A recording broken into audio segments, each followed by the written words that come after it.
नमस्कार दोस्तों, स्वागत है आपका पॉलिटिकल व्यूज़ में। सभी की निगाहें भले ही मध्य प्रदेश पर टिकी हों, पर राजस्थान का चुनाव भी काफ़ी रोचक है। बीजेपी और कांग्रेस दोनों पार्टियों करीब 2 दर्जन से अधिक नेता बागी बनकर चुनावी मैदान में ताल ठोक रहे हैं, जिससे दोनों ही पार्टियों को नुकसान होना तय है। तो आइए जानते हैं, क्या वसुंधरा राजे सिंधिया को खुली छूट देने के बाद बीजेपी की राह आसान हो गई है, या फिर अशोक गहलोत अभी भी रेस में बने हुए हैं। इसी विषय पर पेश है राजस्थान का final opinion poll. Opinion poll में सबसे पहले हम देखते हैं किस पार्टी को कितने प्रतिशत वोट प्राप्त हो सकते हैं। हमारे अनुमान के अनुसार बीजेपी को सबसे ज़्यादा 44% वोट मिल सकते हैं, वहीं कांग्रेस को 40% वोट मिलने की संभावना है और अन्य पार्टियों के खाते में 16% वोट जा सकते हैं। अब हम बात करते हैं सीटों के आंकड़े की और देखते हैं कि कौन सी पार्टी राजस्थान में अगली सरकार बनाने में सफल हो सकती है। सबसे पहले बात करते हैं राजस्थान के सबसे बड़े रीजन मारवाड़ की, जिसमें 61 विधानसभा सीटें आती हैं। अशोक गहलोत और गजेंद्र सिंह शेखावत सरीखे नेता इसी क्षेत्र से आते हैं और हनुमान बेनीवाल की पार्टी आरएलपी का प्रभाव भी इसी क्षेत्र में देखा जा सकता है। हमारा आकलन कहता है कि यह बीजेपी को 41 से 43 सीटें मिल सकती हैं। कांग्रेस के खाते में 12 से 14 सीटें जाएंगी। आरएलपी को 2 से 5 सीटें मिल सकती हैं।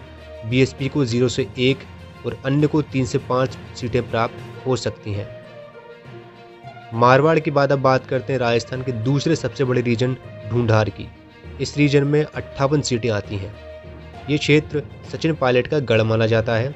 बीजेपी के जाट समुदाय से आने वाले कद्दावर नेता सतीश पूनिया भी इस क्षेत्र से आते हैं।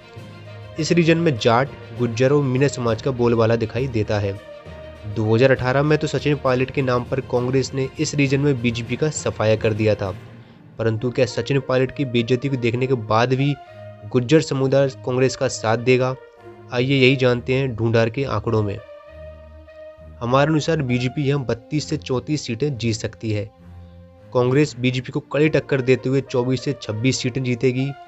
बीएसपी को 1 से 3 सीटें एवं अन्य को भी 1 से 3 सीटें मिलने का अनुमान है।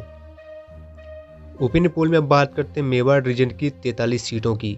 इस क्षेत्र से बीजेपी को बहुत उम्मीदें हैं। बीजेपी को लगता है कि वो कांग्रेस का यहाँ सुपड़ा साफ कर देगी। हमारा अनुमान कहता है कि यहाँ बीजेपी 31 से 33 सीटों के साथ बम्पर जीत दर्ज करने जा रही है। कांग्रेस को मात्र 6 से 8 सीटें मिलेंगी और अन्य पार्टियों के खाते में 2 से 4 सीटें जा सकती हैं। अगला रीजन है शेखावटी, जिसमें 21 विधानसभा सीटें हैं। कांग्रेस ने पिछले चुनाव में यहाँ एक तरफा जीत दर्ज की थी। हमारे अनुमान के अनुसार बीजेपी को 7 से 8 सीटें मिलेंगी। कांग्रेस 12 से 13 सीटें जीत सकती है और अन्य पार्टियों के खाते में 0 से 1 सीट जाने की संभावना है।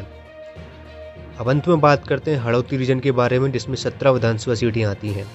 बीजेपी की कद्दावर नेता और पूर्व मुख्यमंत्री वसुंधरा राजे सिंधिया इसी क्षेत्र से आती हैं। टिकट वितरण में वसुंधरा का बोलबाला देखने को मिला था। यहाँ बीजेपी क्लीन स्वीप करते हुए 13 से 14 सीटें जीत सकती है। कांग्रेस को 2 से 3 सीटें मिलेंगी और अन्य के खाते में 0 से 1 सीटें जाएंगी। तो अब हम राजस्थान की 200 विधानसभा सीटों का फाइनल आंकड़ा आपके सामने रखते हैं।